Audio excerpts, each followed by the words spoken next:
kembali lagi bersama saya Aira, mahasiswi Politeknik STI Al-Ain Jakarta. Kali ini kami akan membagikan beberapa informasi tentang leadership atau kepemimpinan kepada pemirsa semua di rumah. Perlu diketahui bahwa pemimpin biasanya telah memiliki cara dan gaya untuk memimpin para bawahannya untuk mencapai tujuan yang mereka harapkan. Biasanya ada yang bergaya demokrasi bahkan otoriter. Maka dari itu kami telah memiliki dua narasumber yang memiliki gaya kepemimpinan yang berbeda dengan mempunyai latar belakang yang berbeda. Maka akan kita sambungkan langsung kepada Saudari Ica. Selamat siang, kali ini kita sudah terhubung dengan Ibu, namanya siapa? Ibu Marhana, Umurnya 47 tahun.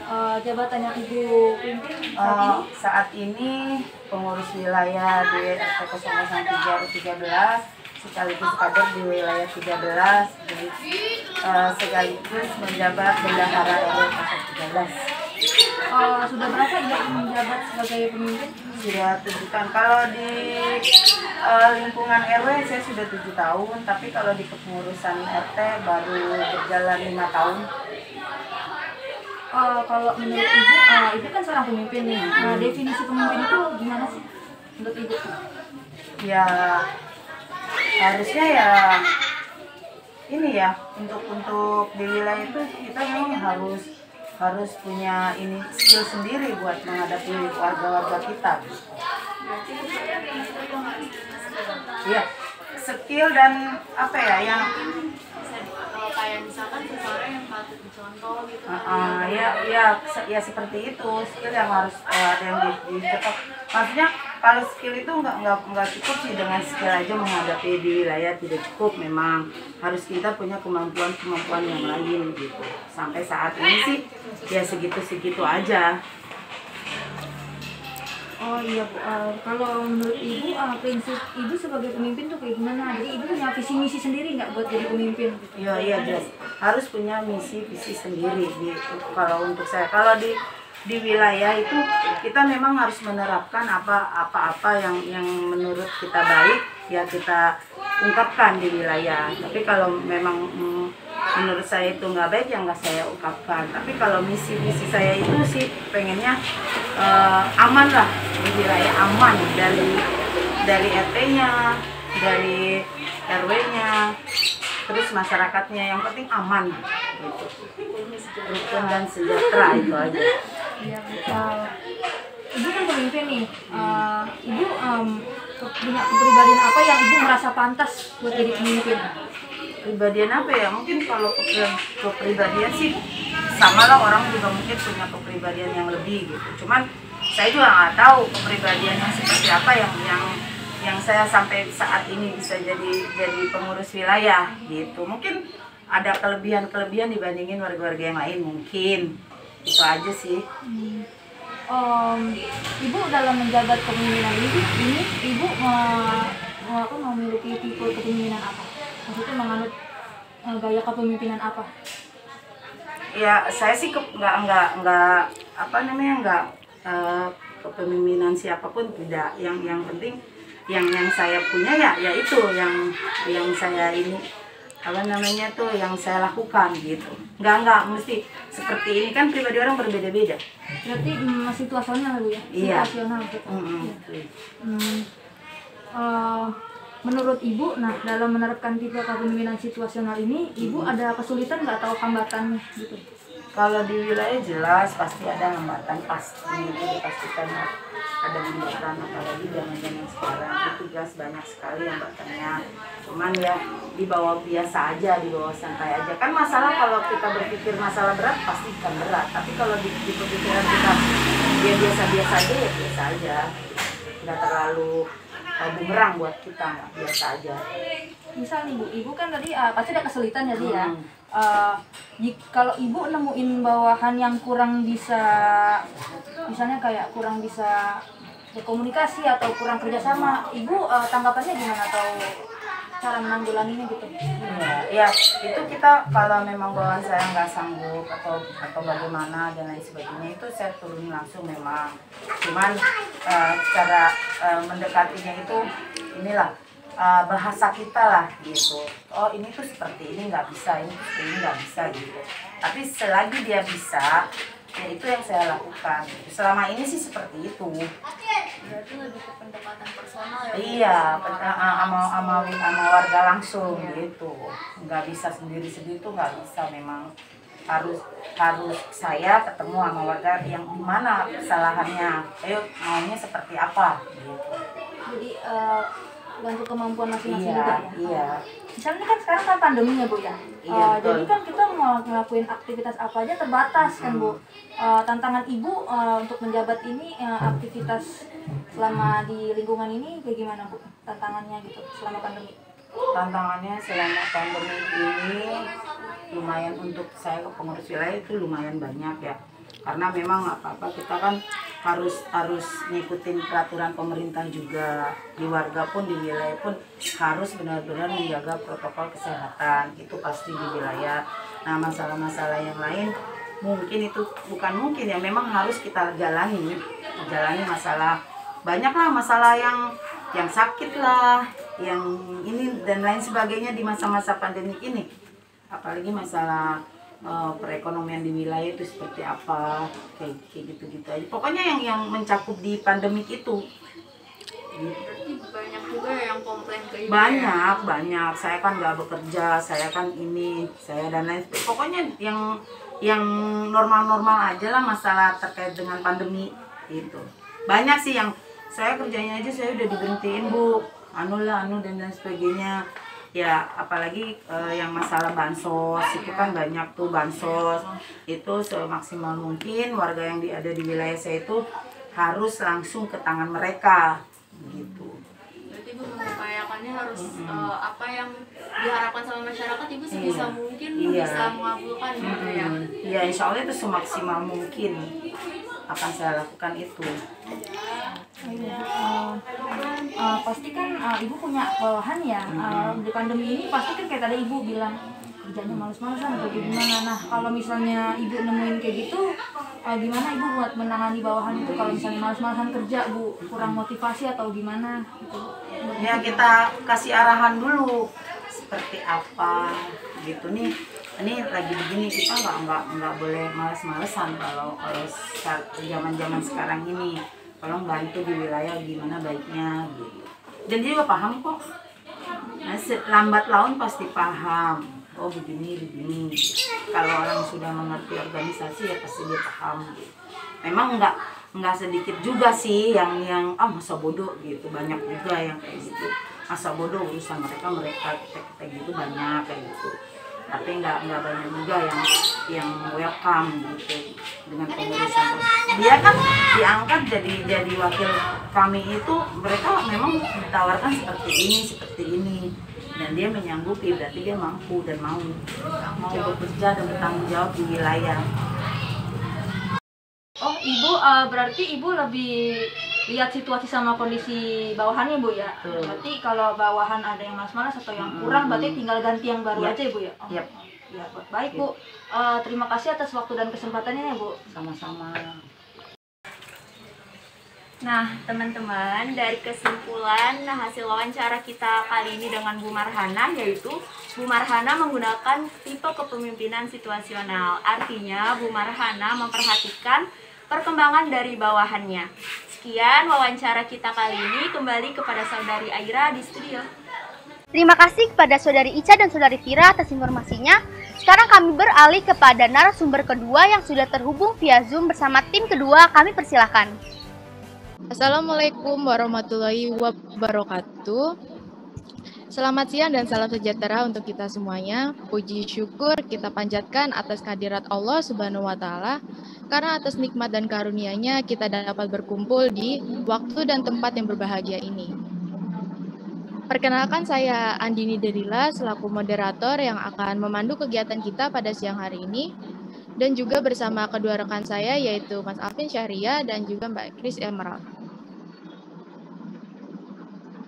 Pertama-tama saya ucapkan terima kasih kepada Mas Rizky Nugroho yang telah menyempatkan waktunya untuk bergabung bersama kami sebagai narasumber pada kegiatan siang hari ini.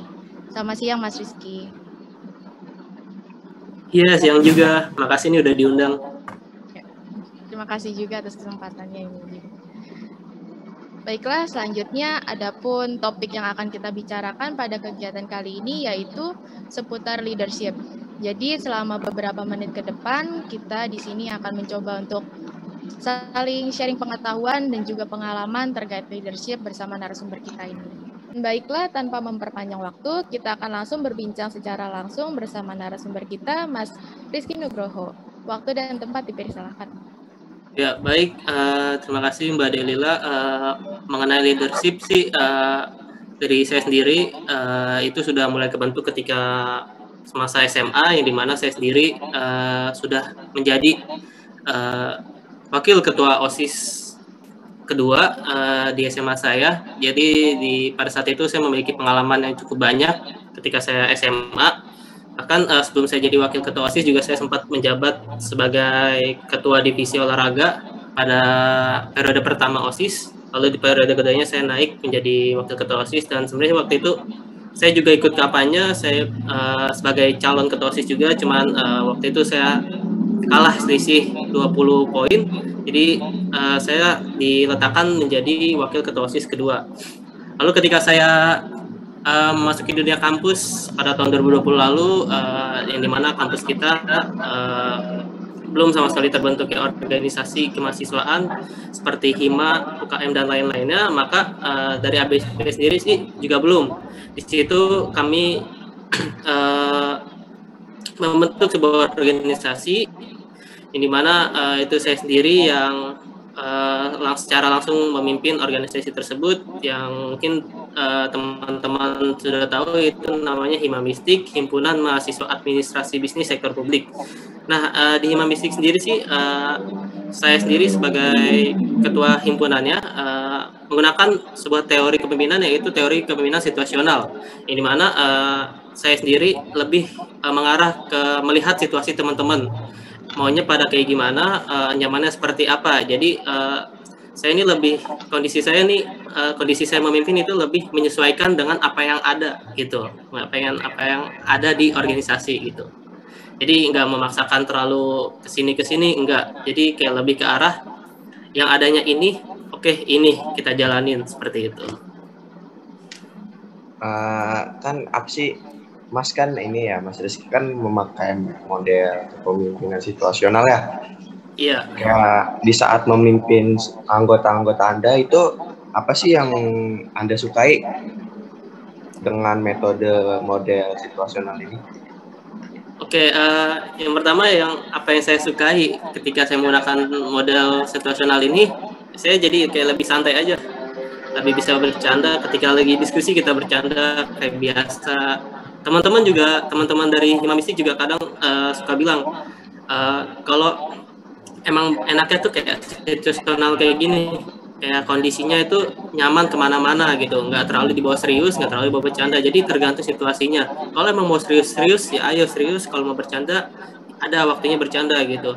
Jadi teman-teman juga di organisasi itu merasa nyaman juga dengan apa yang kita ciptakan dari lingkungan situasional tersebut, dari sifat situasional tersebut, baik dari pemimpinnya maupun dari anggotanya itu terasa nyaman, karena emang semua dinamika dalam organisasi itu berjalan sesuai dengan situasinya. Apa yang kita lakukan, perilaku kita bagaimana itu tergantung dengan situasi yang ada di dalam organisasi tersebut. Seperti itu, Mas Alvin. Berarti supaya antara pemimpin sama anggota itu biar nggak ini aja ya, kayak nggak terlalu kaku lah. Kayak ibaratnya tuh biar nggak ada gap tentang gua pemimpin atau enggak lu anak gua tuh kayak lu harus nurut sama gua harus nurut sama lu, itu enggak kan, biar menghilangkan kayak gitu kan maksud Mas Rizky itu untuk model situasional seperti itu ya. Tapi ada nggak sih di saat Anda selama memimpin nih di maupun OSIS maupun ini ya di HIMA sekarang ini, ada nggak kesulitan yang Anda alami tapi tuh Anda tuh bisa menjalankannya dengan baik gitu, bisa melewatkan hal-hal itu dengan baik? Ada nggak yang merasa sulit terus habis itu Anda kayak merasa sulit tapi Anda menyelesaikannya nantinya itu dengan baik? Kalau ditanya tersebut pasti ada ya, yang dimana apalagi perpindahan dari organisasi yang tadinya dari SMA ke kampus yang tiba-tiba langsung jadi masuk ke organisasi kampus yang pastinya kegiatan-kegiatannya beda dong gitu ya. Ini mana ada beberapa kegiatan-kegiatan yang beda banget dari SMA. Itu yang benar-benar bikin sulit karena kita belum tahu konsepnya seperti apa, bagaimana menjalankan kegiatan tersebut. Nah, solusinya apa? Solusinya kemarin saya udah jalankan itu untuk menjalankan kegiatan-kegiatan kampus yang baru saya kenal konsepnya itu adalah dengan cara mencari referensi. Yang pertama saya bisa mencari referensi melalui media internet, lalu saya bisa menanyakan teman-teman saya yang ada di luar kampus juga, baik kepada teman-teman anggota kita, jangan hanya kita doang sebagai pemimpin yang tahu bagaimana konsepnya, tetapi teman-teman kita di organisasi juga harus tahu bagaimana konsepnya. Jadi di sini kita sama-sama belajar gitu. Jadi untuk melewati rintangan yang sulit itu kita harus sama-sama belajar, kita harus sama-sama memahami konsepnya. Jika ada yang satu tahu paham konsepnya, itu jelasin yang ke lain gitu. Jadi satu paham, semuanya paham. Jadi dengan semuanya paham konsep tersebut, maka kesulitan yang tadi dibicarakan itu akan gampang lewatnya, akan terselesaikan gitu. Oke. Gitu Mas Alfi. Lanjutnya sih, saya pengen nanya nih, kayak kan di dalam organisasi itu kan ada nih ya ibaratnya kita dalam berdiskusi ya. Dalam berdiskusi itu ada yang namanya perbedaan pendapat antara kita maupun dengan lawan bicara kita saat diskusi gitu loh. Ada nggak sih di situasi seperti kita lagi diskusi, misalkan kita tuh disuruh memilih suatu pendapat, tapi pendapat kita itu ini loh kayak nggak dipilih gitu loh, nggak dibicarakan. Tapi menurut kita sebenarnya pendapat kita itu udah terbaik gitu loh, udah bagus menurut kita. Malah pendapat lawan kita itu malah kayak kurang gitu menurut kita. Itu kalau Mas dalam seperti situasi seperti itu gimana Mas Rizky menanggapinya? Oke, baik Mas Alvin pertanyaannya. Mengenai hal tersebut sih sering banget ya terjadi ya, apalagi di puluhan mahasiswa lah di dalam satu organisasi. Ya, dengan kayak tadi ditolak kayak gitu, sebenarnya sih yang pertama yang saya lakuin sih menjelaskan kembali dulu maksud dan ini saya mengeluarkan ide tersebut kenapa. Nah, tapi kalau memang ada yang lebih baik idenya dari teman-teman yang lainnya, kita di sini dalam organisasi kita lebih mengarah siapa yang paling banyak setuju ke arah ini gitu. Nah, jadi nanti yang misalkan setuju ke arah ini ngejelasin alasannya bagaimana ke teman-teman yang lain gitu. Jadi di sini nggak ada yang namanya misalkan pemimpin ngasih ini harus ini, enggak. Tapi kita semua ngasih ini, kita pilih yang mana paling baik, dikasih alasannya kenapa, kita pilih itu. Gitu. Jadi lebih mengarah ke ya kita tanya dulu lah ke teman-teman yang lain gitu, baiknya kayak gimana, kayak gitu Mas Alvin. Soalnya kalau dalam organisasi sendiri dalam menentukan ide atau apa itu bukan menyangkut hanya masalah satu orang, tapi dalam satu organisasi gitu. Ya, juga apa sih sebagai ketua harus bisa ngegabungin beberapa kepala nih menjadi satu, ibaratnya satu. Iya, beberapa ide dikumpulin biar ibaratnya satu suara gitu. Biar kita diterima juga, nggak selalu kita setiap kali ngirim pendapat itu ditolak gitu, nggak mungkin juga kan. Maksudnya saya sih selanjutnya kayak pengen tahu nih, kan di dalam organisasi kalau tanpa perselisihan tuh bukan organisasi biasanya disebut ya, pasti ada aja nih internal maupun eksternal kan. Kalau di dalam organisasi itu kayak perselisihan, ada nggak Mas nih misalkan Mas Rizky, ada nggak sih yang anggotanya Mas sendiri yang malah kayak ibaratnya tuh nggak setuju dengan apa yang Mas perintahkan gitu loh. Padahal itu emang untuk kebaikan organisasi tersebut Mas perintahkan tersebut itu kepada bawahan Mas, tapi bawahannya tersebut menolak Mas itu dengan mentah-mentah gitu karena sesuatu hal gitu, kayak gitu. Terus juga bagaimana misalkan ya ada anggota Mas ya yang salah satu berselisih lah sama anggota karena perbedaan pendapat, itu bagaimana Mas mengatasinya gitu? Oke, dari pertanyaan tersebut gimana kalau pendapat kita ya sebagai pemimpin ditolak? Itu yang pertama, dia nolak atas dasar apa? Kita tanyakan dulu kenapa ditolak ide kita. terus udah kayak gitu kita jelasin lagi sebenarnya kalau ini baiknya begini, baiknya pakai ide yang kayak gini gitu. Nah habis itu kalau misalkan dia tetap nolak ya nggak masalah, itu hak dia.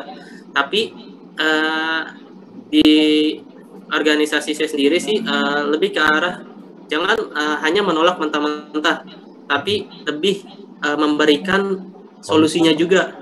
Iya, jadi jangan hanya kritik yang benar-benar mematikan, tapi kritik yang membangun gitu. Jadi nggak hanya lu lu nolak saran gue tapi lu nggak ada saran, itu gimana, nggak ada jalan keluarnya. Tapi kalau mau lu juga ngasih saran kayak gitu. Nah terus untuk pertanyaan yang kedua tadi mengenai ada yang selisih berpendapat, itu balik lagi ke yang pertanyaan sebelumnya tuh. Jadi kita menyatukan pendapat, kita melihat pendapat mana nih yang paling oke, pendapat mana yang bisa diterima sama semua teman-teman gitu. Kayak gitu Mas Alvin.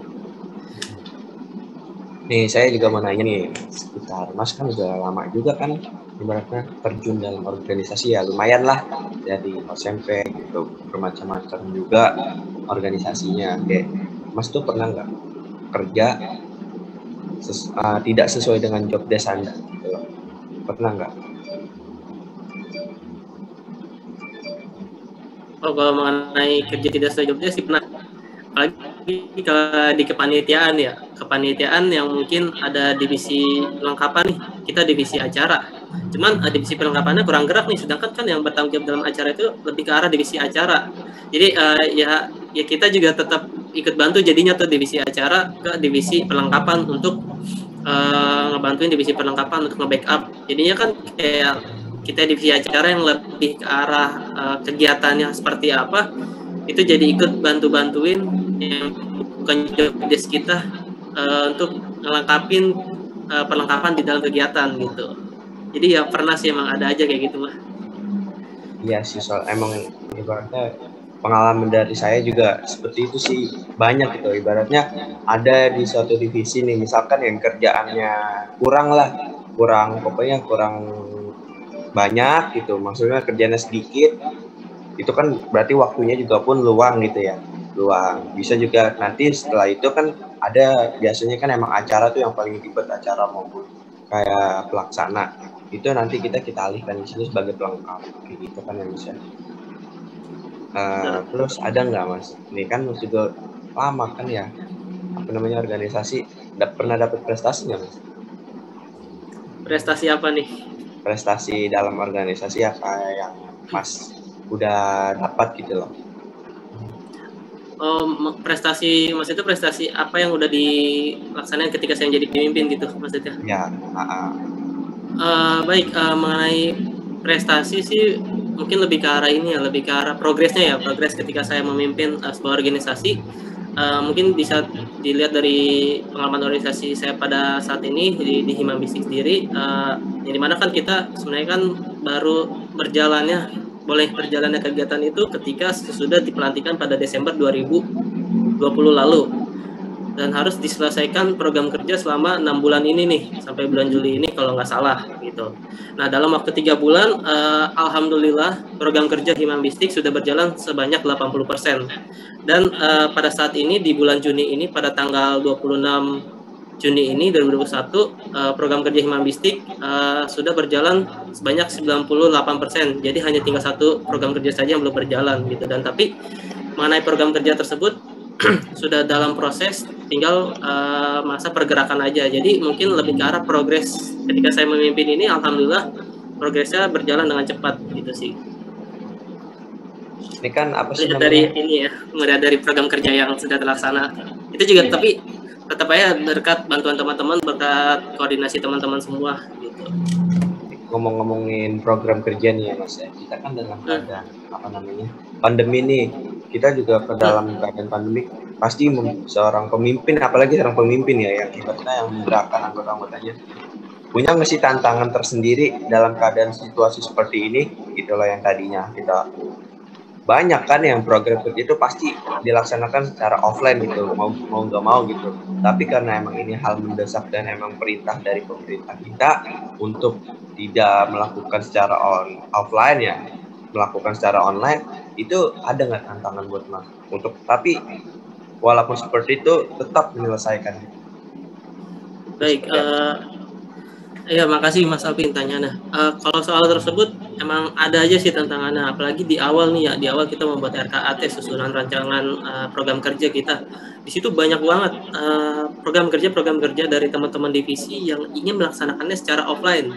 Saya ambil contoh aja seperti waktu itu ada dari divisi kewirausahaan ingin berjualan ketika CFD pas pandemi. Nah, di situ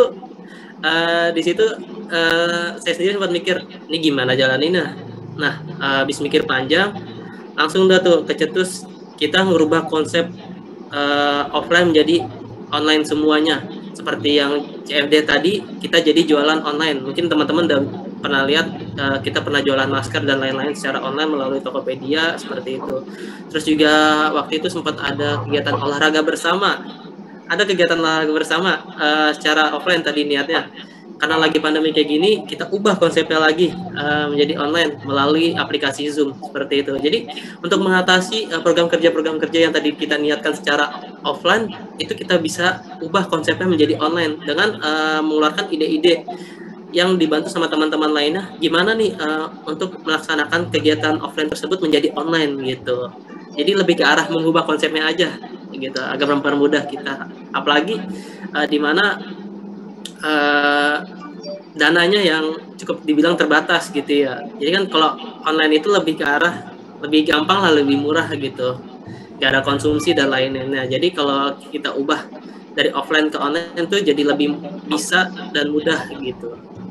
Nantinya yang dari pertama kali sebenarnya saya terapin ya dalam organisasi Hima Bistik ini adalah nggak peduli berapa kali program kerja ini rencananya ingin dijalankan, tapi yang penting adalah sekali aja harus dijalankan gitu. Agar apa? Agar ada laporan pertanggungjawabannya nanti gitu.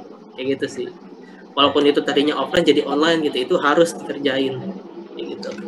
Itu selain mengubah konsep, kita juga harus memanfaatkan aplikasi yang sudah disediakan gitu loh.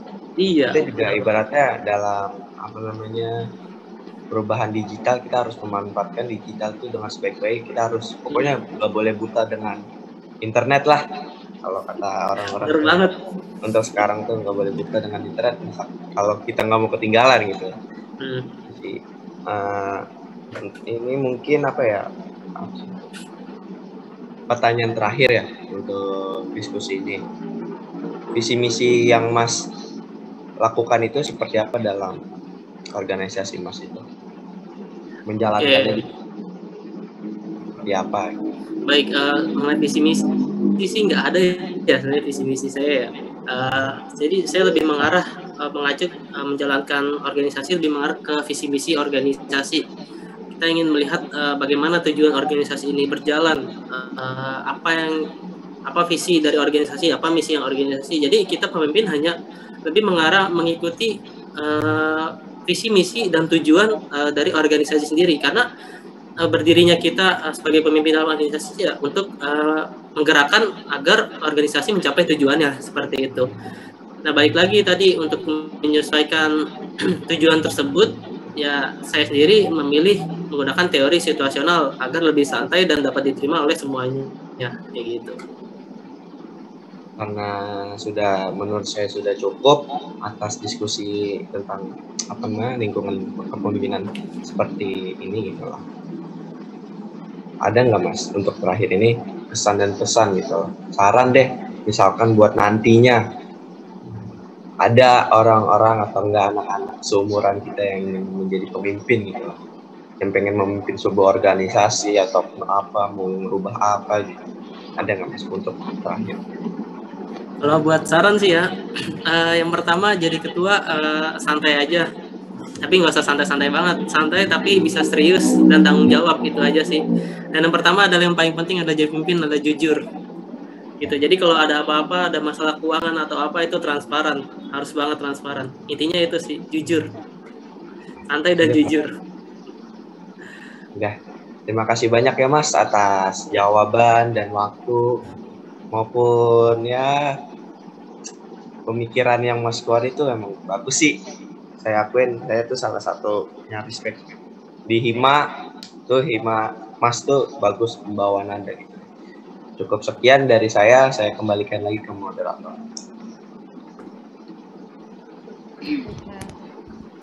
Wah, sungguh menarik sekali ternyata perbincangan kita pada siang hari ini. Ternyata Mas Rizky ini dalam memimpin menggunakan gaya kepemimpinan dengan tipe situasional yang dimana menyesuaikan dengan situasi dan kondisi dari organisasi itu sendiri. Betul ya Mas ya? Iya, benar banget Mbak. Ya, baiklah. Kita telah sampai di penghujung acara perbincangan kita bersama Mas Rizky mengenai leadership ini. Terima kasih atas bantuannya, juga kerjasamanya Mas Rizky. Mohon maaf juga atas segala kekurangan. Dan semoga kegiatan kita kali ini menjadi sebuah ilmu yang bermanfaat di masa yang akan datang. Amin. Amin.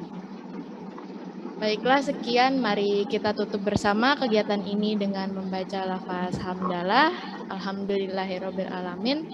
Kurang lebihnya mohon maaf. Wassalamualaikum warahmatullahi wabarakatuh. Terima kasih kepada narasumber dan tim 2 atas informasi yang telah diberikan. Dari hasil wawancara yang kita lakukan tadi, bisa kita simpulkan bahwa kedua narasumber cenderung memiliki gaya kepemimpinan yang sama, yaitu gaya kepemimpinan situasional.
Nah, teman-teman, dari wawancara yang sudah kita saksikan bersama, yaitu narasumber pertama Ibu Marhana selaku Ketua RT dan juga Saudara Rizky selaku Ketua Hima, dapat disimpulkan bahwa mereka berdua ini menggunakan kepemimpinan situasional, yang artinya mereka sebagai seorang pemimpin melihat kepada bawahannya.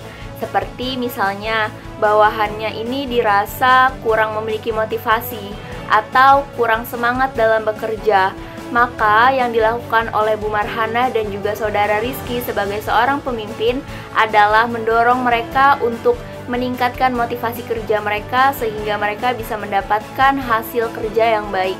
Atau sebaliknya, jika bawahan mereka sudah mendapatkan motivasi yang baik, lalu juga bekerja sudah baik, maka yang dilakukan oleh Bu Marhana dan juga Saudara Rizky sebagai seorang pemimpin adalah terus mempertahankan dan mendorong mereka sebagai bawahan untuk terus memiliki motivasi yang tinggi dalam bekerja dan juga semangat yang tinggi dalam bekerja. Itulah yang dilakukan oleh Bu Marhana dan juga Saudara Rizky yang memiliki atau memilih tipe kepemimpinan dengan gaya kepemimpinan situasional. Mungkin itu saja yang bisa saya sampaikan, yang bisa kami sampaikan di dalam wawancara kali ini. Kurang lebihnya mohon maaf. Wassalamualaikum warahmatullahi wabarakatuh.